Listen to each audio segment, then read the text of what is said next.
আসসালামু আলাইকুম ওয়া রাহমাতুল্লাহি ওয়া বারাকাতুহু। আলহামদুলিল্লাহ, ইন্নাল হামদালিল্লাহি ওয়াহদা ওয়াসসালাতু ওয়াসসালামু আলা মান লা নাবিয়্যা বা'দা, আম্মা বা'দ।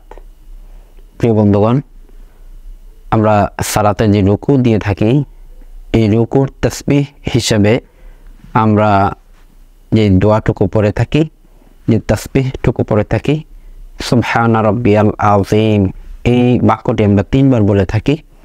এটা সহিহ হাদিস দ্বারা প্রমাণিত। এছাড়াও আর কিছু তাসবিহ রয়েছে যা আমাদের অনেকেরই জানা নেই।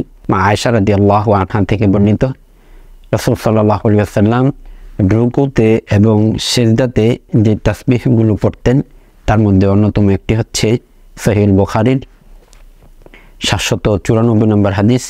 হাদিসটি বর্ণিত আরও রয়েছে সহিহ মুসলিমের 350 নম্বর হাদিস।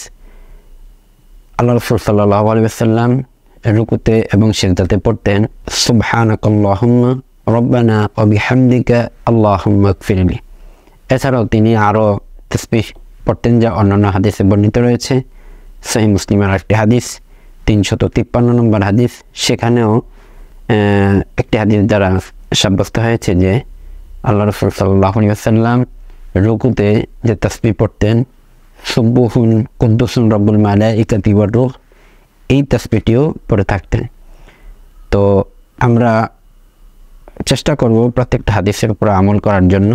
আপনি কখনো কখনো সুবহানা রাব্বিয়াল আযীম বললেন, কখনো কখনো সুবহানাকাল্লাহুম্মা রব্বানা ওয়া বিহামদিকা আল্লাহুম্মা ইগফিরলি এই দোয়া পড়লেন, কখনো কখনো সুবহুন কুদ্দুসুন রব্বুল মালাইকাতি ওয়ার রূহ এই দোয়াটি পড়তে পারেন। আল্লাহ সুবহানাহু ওয়া তাআলা আমাদেরকে তৌফিক দান করুক।